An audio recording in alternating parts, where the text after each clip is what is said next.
Rabada. ஓ ஊஷப்பா Virat Kohli battle இருந்து boundary வராதா அப்படின்னு நீங்க யோசிச்சுட்டீங்கன்னா வருது. ரபாடா 150 km/hல போடுறாரு. ஆனா விராட் கோலி எப்பா உள்ள செட் ஆயிட்டு வராரோ, என்ன ஷாட்டுங்க அது. Wow, it's just a wow, like a wow. ஷார்ட்டா போட்டா பேக் ஃபுட்ல புல்லு, மேல போட்டா ஃப்ரண்ட் ஃபுட்ல மிட் ஆஃப் தலைக்கு மேல. சில பேர் ஆடும்போது பார்க்கலாங்க, சில பேர் ஆடும்போது பார்த்துக்கிட்டே இருக்கலாங்க. Back to back hat-trick of boundaries. ஓஹோ, விண்டேஜ் விராட் நம்ம பார்க்க கிடைக்குதுங்க. முதல்ல ஷார்ட்டா போட்டா புல்லு, மிட் ஆஃப் தலைக்கு மேல ப்ரோகிராம்லாம் பண்ணாரு. பட் இந்த ஷாட் கண்ணில் ஒத்திக்கிற மாதிரி இருந்ததுங்க. Cover drive, timing, food work, head எல்லாமே சேர்ந்து வந்தது. ஆஃப் சைட்ல ஊஷப்பா 4 கிடைக்காதா? ஹேட்ரிக்னு பார்த்தேன், இன்னும் முடிக்கல.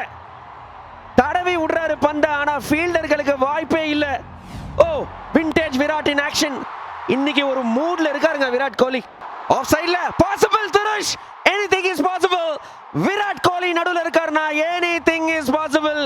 4க்கு 4 அதெல்லாம் போச்சு. இப்போ 5 பால்ல 5 4ங்க. என்னங்க இது? ரபாடா பேசு, பவுன்ஸ், விக்கெட் அப்படின்னு எல்லாரும் வாய மூடுங்க, நான் விராட்ன்றாரு. விலகி நின்று அடிக்கிறேன்னு பாயிண்ட் மேல இனிஷியேட்டிவ் தானே எடுக்கிறாரு சுப்மன் கில். ரன்ஸ் தான் பாக்குறாரு சுப்மன் கில். மறுபடியும் இறங்கி வர அப்ரோச். ஜாஷ் ஹேசல் அந்த ஸ்டாண்டர்ட் லென்த்னு சொல்றோம்ல, சில சமயங்கள்ல பிரெடிக்டபிள் ஆகுமா யோமி? இதுவரைக்கும் 4 அடிச்ச கில் இப்ப மறுபடியும் 6 அடிக்கிறேன்னு அடிச்சிருக்காரு. What a shot!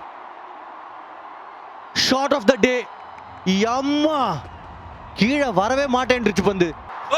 இந்த ஓவர்ல இந்த பவுண்டரியோட 18 ரன்கள் வந்திருக்கு. பால் டு பால் டெஸ்ட் பண்றாரு ஹேசல்வுட். அதுக்கும் மேல 24 ரன் ஓவரா மாறி இருக்கு. 36க்கு சைபர் டைட்டன்ஸ்.